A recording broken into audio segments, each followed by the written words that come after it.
کیا سرکار نے جو اپنے جو لیپسز ہیں انفارمیشن ان پٹ کی بات ہے، تمام چیزوں کی بات ہے کہ وہاں پر سرکار کو کیوں نہیں گھیرا جاتا، وہاں پر ہوم منسٹر صاحب کیوں ریزگنیشن نہیں کرتے؟ نیتک ذمہ داری سرکار کی کیا ہوتی ہے؟ اس سرکار کے اندر پلوامہ ہوتا ہے نو ریزگنیشن، پہلگام ہوتا ہے نو ریزگنیشن. تو آپ تمام چیزیں تو ٹھیک ہے، اور اس کے بعد میں جو ایک دیش کے اندر ماحول بنایا گیا اینٹی مسلم. ابھی آج میں نے دیکھا کہ وہاں پر ہریانہ کے اندر بہت سارے کچھ مسلمانوں کو وہاں پر اس لیے پیٹا گیا کہ صاحب آپ مسلمان ہو. کچھ لوگ باقاعدہ اعلان کر رہے ہیں کہ صاحب دیکھیے جاتی دیکھ کے نہیں مارا گیا، اب آپ ان کو پہچان لیجیے، مسلمانوں کو کاروباری مت کریے ان کے ساتھ میں.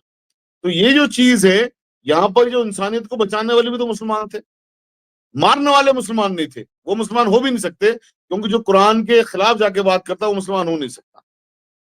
Having said so, اب جو آپ کا سوال تھا، سوری میں آپ کو یہاں پر چونکہ میرے دیش کا مسئلہ ہے تو پہلا میرا فرض یہ بن جاتا ہے کہ میں دیش کے بارے میں باتیں کروں. دیکھیے ایران کی جو بات ہے، ایران یا تہران، اگر حقیقت میں جیسے میں نے پہلے بھی کہا کہ لیڈرشپ جو دنیا کی لیڈرشپ ہے، دنیا کی لیڈرشپ بھی ان کی طرف دیکھ رہی ہے. کیونکہ جب تمام طرح کی چیزیں ہو گئیں، سب کچھ ہو گیا کہ وہاں پر آپ نے وہاں کے حکمران کو بھی مار دیا یا دوسرے الفاظ میں کہ شہید ہو گئے، آپ نے تمام چیزیں وہاں کے جو فوجی حکمران تھے یا فوجی جو ان کے سپہ سالار تھے، اونچے اونچے عہدے والے، آپ نے ان کو بھی ختم کر دیا، پھر بھی جھکنے کو تیار نہیں ہو. تمام چیزیں ساتھ میں لے کے وہ وہاں پر چل رہے ہیں.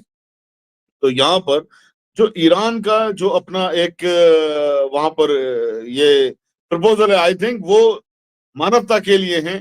وہ قرآن کی جو میں نے بھی آیت کوٹ کری وہ اسی کے لیے ہیں کہ صاحب جتنی مانوتا بچ جائے اتنی تو بچنی چاہیے. ہے تو سب آدم کی اولاد نا، چاہے وہ ہندو ہوں، مسلمان ہوں، سکھ ہوں، عیسائی ہوں، یہودی ہوں، کرسچنس ہوں، جو بھی کچھ ہے وہ کسی بھی نام پر مر رہے ہے تو مسلم ہے تو وہ آدم کی اولاد ہی. اور جو ہتھیار بیچنے والے لوگ ہیں وہ تو چاہیں گے نہیں کہیں بھی امن آئے، ہندوستان کے اندر امن آئے یا دوسرے جو ممالک ہیں وہاں پر امن آئے، کیونکہ ان کے تو ہتھیار تبھی بکیں گے جب امن نہیں ہوگا، جب خون خرابہ ہوگا. 50,000 لوگ کیا، ان کو تو 5 لاکھ لوگ مر جائیں، 50 لاکھ لوگ مر جائیں، ان کو اس سے کیا ہے، کیونکہ ان کا تو دکان ہی تب چلے گی. تو یہ جو ساری چیزیں ہیں، میرا خیال یہ ہے ممتاز بھائی کہ ان سب چیزوں پہ غور و فکر کی ضرورت ہے. اور ہمیں دیکھیے ہم نے جس لیڈر کو دیکھا یعنی ایران کی میں جو میں انٹرنیشنل پریپیکشن بات کر رہا ہوں میں، in context with Israel, in context with Palestine and America and Iran. تو یہاں پر آئی تھنک میں تو خیر کم سے کم ایران کی طرف کو دیکھتا ہوں، پازیٹیولی دیکھتا ہوں، اور ہمیں ان کو جو بھی کچھ ان کی طرف سے پرپوزل آتے ہیں وہ ہیومینٹی کے لیے ہیں. وہ سب چیزوں کو وی شوڈ سے لب بیک ٹو دیٹ. اور میں جو بات کر رہا تھا میں ہندوستان کے ہی پس منظر میں ایران کو لے آیا، اور میں نے کہا کہ 2 ملک ہیں، ایک ایران ہے اور ایک اسرائیل نے کل جس طریقے سے پرووک کرنے کی کوشش کی، جس طریقے سے اس کو جوڑنے کی کوشش کی. بھائی ہم نے کہا کہ بھائی ہندوستان جو ہے اہنسا پرمو دھرما کا دیش ہے اور واسودیو کٹمبکم کا دیش ہے، گاندھی کا دیش ہے. یہ وہ گاندھی جنہوں نے کہا کہ فلسطین فلسطینیوں کا ہے، جسے 92 تک یہاں سفارت خانہ اسرائیل کو نہیں کھولنے دیا گیا، تو وہ آج بھارت کو بتا رہا ہے، وہ بھارت کو اکسانے کی کوشش کر. میں یہاں سے، اور دوسرا جو مخلص ہے، دیکھیے جو مخلص ہوگا وہ کبھی آپ کو لڑنے کی صلاح نہیں دے گا، وہ آپ کو زبردستی پھنسانے کی صلاح نہیں دے گا کہ آپ پھنس جائیں جا کر کے یا آپ الجھ جائیں. تو اس لیے میں یہ بات کر رہا تھا کہ دونوں کو کمپیئر کر رہا تھا. بھائی ان کا کیا ہے، ان کی تو تجارت ہے، ہتھیار خوب جو ہے لڑو، اور ان کا کیا نقصان ہوگا بتائیے آپ. اب آپ امریکہ دیکھیے نا کہ مار رہا ہے لوگوں کو، کیا فرق پڑتا ہے.